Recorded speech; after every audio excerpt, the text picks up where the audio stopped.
He gets the snap. He drops back 3. Cocks his arm. Throws a line drive pass. Caught. A leaping two-handed touchdown reception.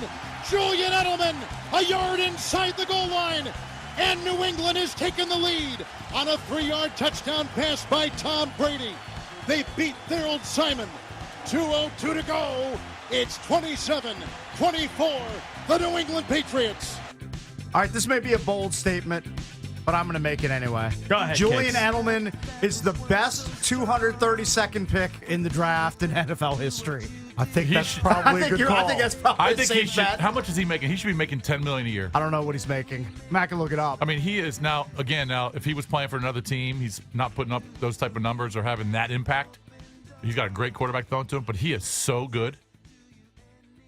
He's better than Wes Welker was, right? Oh yeah. Although if you look think back, so. I think so. Wes Welker was They're doing very- exactly they're what he was very doing. similar. He's a better athlete, though. They're very I think so. similar. He's a better He got a athlete. 4-year deal from the Pats in 2014, maximum value of $19 million. He got a $5 million signing bonus, earned a base salary of $1 million in 2014. Oh, he's worth 10 times that. Yeah. Well, worth he's 10 just times. a warrior, too. I mean, he was taking a beating, the way his knee bent. I mean, I wouldn't be surprised if they said this morning he had 2 torn ligaments. I mean, would you be surprised? I mean, he returns kicks I mean, or punts. I mean, he takes hits on him. He's so tough. and Gronkowski are so tough. I mean, those guys are going to be crippled. I mean, Oh, there's yeah. no way they're not going to Yeah. be. And, You know, and Brady's going to be enjoying his life. He never takes hits. There's a lot of talk about legacy, and a lot of people are going to be focused on Tom Brady's legacy. He's got 4 Super Bowls. Only Joe Montana and Terry Bradshaw have done the same thing from the quarterback position with 4 Super Bowl wins. But there is going to be, I think, a little taint to Pete Carroll's legacy now. I mean, he's still coaching, and he could ultimately win more Super Bowls. And there's a really good article by Ian O'Connor on ESPN.com. It's titled "Pete Carroll Botches a Super Bowl," but he points out, and I had forgotten about this, that if you go back to USC against Texas for national championship, and he won national championships, remember the 4th down play? They ran Lendale White. Mm-hmm. Reggie Bush was on the bench. Oh, And he I do talks remember that, yeah. And he talks about in the article about like some of the great moments in history where your best guy is on Isn't the used. bench. Yeah. And I'll just read this one paragraph. Greg Popovich had Tim Duncan on the bench near the end of the disastrous Game 6 loss to Miami a couple years ago. Remember, we all talked about that it came down to, before Ray Allen hits the 3-pointer, a Chris Bosh rebound. And Chris Bosh got that rebound because Tim Duncan was on the bench. Yeah. Grady Little left Pedro Martinez on the mound in that Game 7 in 2003 at Yankee Stadium. Rick Pitino So didn't put a bitter. man on Grant Hill Posada still for got a that hit. 3/4 court pass to Christian Laettner that decided Duke, Kentucky in 1992, maybe the greatest college game ever played. Well, that's But why. this was the mother of all screw-ups. That's why Pete there are Carroll, shows on ESPN called Second Guessers. That's what we do. We second guess. It's easy Pete to do. Carroll, the successor to Dick Clark as the world's oldest teenager, got all silly and reckless at the worst possible time.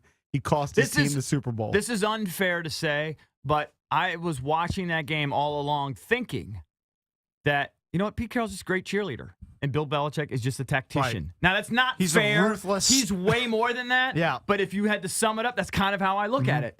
Pete Carroll is a cheerleader, and Bill Belichick is one of the great tacticians of all time. It's not fair, but that's just the way I look at it.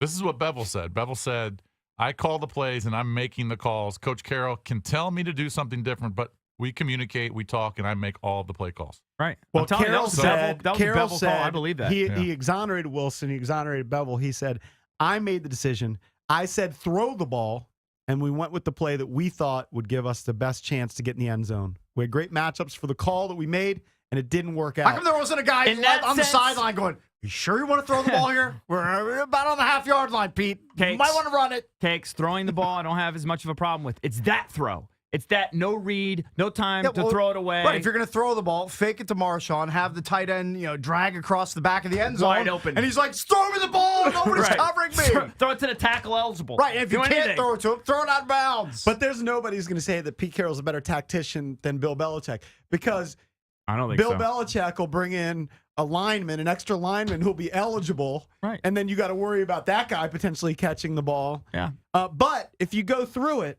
Carroll also said, we sent in our personnel, they sent in goal line. It's not the right matchup for throwing the football. So on second down, we throw the ball. It's to kind of waste that play. See, I hate that Yeah, phrase. it's And he bad. goes, if we score, we do. If we don't, we don't. Then we run it on 3rd and 4th downs. No second thought, no hesitation. Doug Baldwin, the wide receiver, said, It was a man zone read. I went over to the other side. Revis came over to my side. So we realized it was man. It was the right read. It was the right side to go to. So they did what they did, and they had the look, given that play, that they wanted. Except that Malcolm Butler knew it was coming, read the though. play. They and didn't read it and disguise made a it. great Right, but play. they didn't disguise it well enough. Wilson did throw it a little bit in front of him. If he throws it a little bit, Wilson after the game said, if I threw it an inch more to the inside, it might be maybe 12 inches more to the inside. But if he throws it just a little bit more to the inside, Butler can't get there. And the Pats may have been cocky in saying, look, if you've got Butler one-on-one in the slot, we're going to take advantage of him. We're going to try to throw the ball at him. He's a rookie out of West Alabama. We're going to take advantage of that guy. If it's Revis, check out to a different play. But it wasn't Revis. It was Butler. Right. He made the play of his lifetime, and the Pats win. Yeah, they went after the most inexperienced Right, DB as on you the should. field. That's what you should do. That's what they did. I mean, they clearly looked at the formation and said, all right, well, they're stacking the box. Right. They are expecting Lynch to get the ball. Let's divert from that. Right. All right. If he doesn't get it, now no one expected them to throw a pick. And what was the stat you threw out? 103 possessions inside the one and no picks. More than that. Or you just don't see Because that. you're usually not throwing the ball So if it's in that incomplete, spot. maybe you get a pass interference. Then you run Lynch the next two times. You still have the timeout left. I was stunned by the pick. Stunned. So was I. I mean, stunned. Yeah. Also, Everybody was. also disappointed, to be honest with you. You found yourself rooting for Seattle during the game? More and Well, more and more and more. he had monetary incentive as well. But don't I Oh, that's chop right. something? You Now we you chop. chop. If Seattle had won, you would have gotten the whole I know. kitty. It tipped me over the edge. That hurts you a little bit. I'm with Pete. I didn't know this pool was for money. Yeah, right. Yeah, now everybody that isn't profiting says, I didn't know this pool costs money. Pete comes in and goes, I already gave money to someone. Hold on. I said, what are you talking about? We haven't collected money for this Who's yet. going to collect from AJ? Someone has to drive to Comcast and collect, right? AJ wasn't in this. This was just our show? This is just Yeah. the Junkies. Oh, good. Thank God. Yeah. Because we wouldn't see that money if Right. AJ had to pay. Well, I drive to Comcast and get it. All right, let's go to Dave in Stafford. Dave, what's up? Oh, that's my bad. Dave, are you there? There, now I'm here. Hey, guys. buddy. What's up, man? Wicked awesome game. Wicked awesome. Wicked. Wicked. Yeah, and I'm sorry. It's a habit. How would you guys rank this bad decision? I know you touched on it a couple minutes ago. Yeah. Of greatest sports chokes of all time, like the ball going through Buckner's legs or the Yankees giving up a 3-0 lead. How do you rank this? And let's say top 5. Yeah, I I don't know if it's top 5. I mean, if you think in about the other Super Bowl, sports- it's one of the biggest coaching blunders Yeah. I think in Super Bowl history. I mean, but there are a I don't lot- know if I call it a choke. There are a lot of games that slip away. I don't know if I call it a choke. I just mentioned the Heat Spurs. I mean, you think about that game. The Spurs could have had back-to-back championships if they just make one play, if they hit another free throw, if Kawhi Leonard hits a free throw, if they grab a rebound, if Ray Allen hits the back of the back of the iron instead of switching a three-pointer fadeaway, then the Spurs win back-to-back and the Heat don't win that. It's one of the most memorable moments in sports history. To me, it's the biggest play of the century. And I know the David Tyree play was big. I know the Santonio Holmes play was big. To me, this was the most stunning play with the game decided right there at the goal line. See, I don't know. I think you can probably pluck a lot of plays, and I'm with Lurch. The play call. It's because But it's just an undrafted rookie free agent makes a read and makes a play. No one expected it. It's stunning. You yourself admitted stunned. You were stunned, Yeah, but and I that was the more kid stunned- made the play. I was more stunned that they didn't run the ball. How do you not give the ball to Marshawn Lynch? But people pass. I mean, the Patriots were passing with inside the 3-yard line. That's what the Patriots do, and they couldn't run the ball. I think They couldn't run the ball. I think LeGarrette it's Blount- fairly and that's where- standard to pass. That's where Belichick is smarter, and he's more flexible than other coaches. He allows his players and coaches underneath him to change game plans. Like, he doesn't just say, we're going to be balanced, we're going to run the football. He's willing to adjust, and Blunt couldn't really run the football, so they just said, we're going to pass the ball 50 times. Yeah. And they're fine with that because Brady's going to complete 37 But of you them. know what? You wouldn't have been surprised if Blunt had been successful early if they had given the ball to Blunt 30 times and they passed it 20. Look, I would have given the ball to Lynch myself, okay? But the more I think about it, I can almost see why they did it. Because they figured they still had 2 more downs and a timeout. Lynch was going to get the ball at some point. I agree with you, Lurch, but why not play action? I don't know why they made that particular call. They obviously were going after the inexperienced guy. I agree. I would run the ball, and if I was going to pass, it wouldn't be that particular play. Exactly. I just think it's a low percentage play. I agree with you 100%. There's going to be a lot of bummed 12s walking around today, Drab T-shirt. I know that. I'm Yourself included. I'm still staying with Play of the Century. Play of the Century by Malcolm Butler. And I'll be honest, I have never heard of him before yesterday. Well, I hadn't heard of him or Chris Matthews. Guy was hauling down every pass. Why would you from have heard Russell of him? He's the Wilson. fifth corner. You wouldn't have. I haven't. You know what's being lost in this is that Brady, 2 drives in a row in the fourth quarter, just gutted the Seahawks defense. Yeah, he did.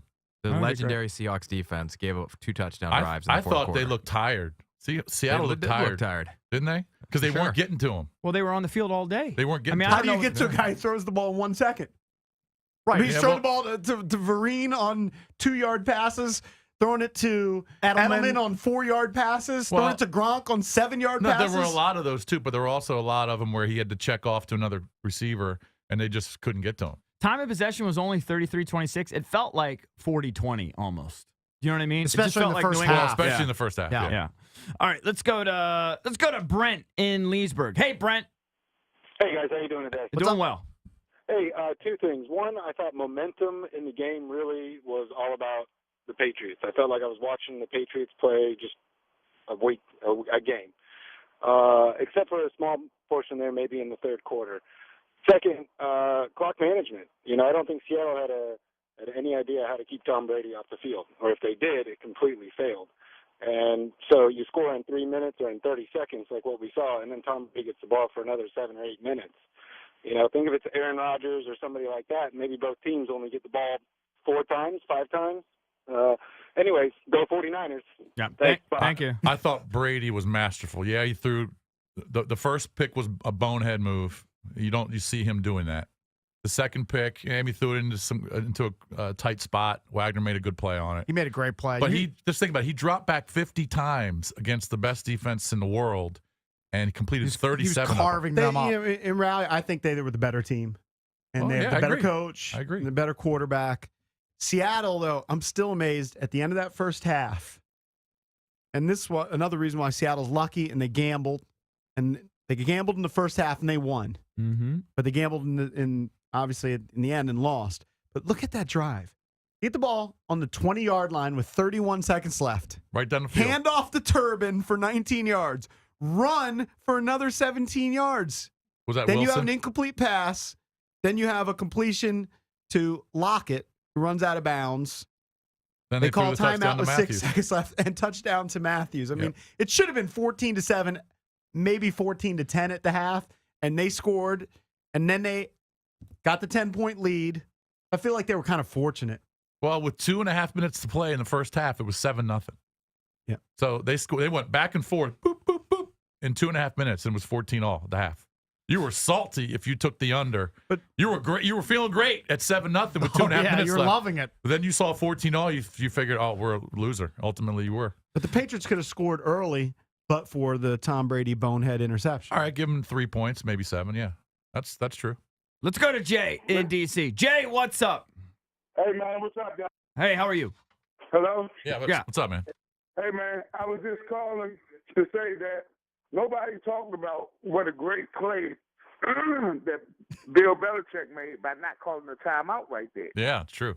Everybody, that's what Seattle thought, that they were going to call a timeout and, you know, and we were going to be able to regroup ourselves. They didn't. So now you scrambling, I think, trying to make a play call.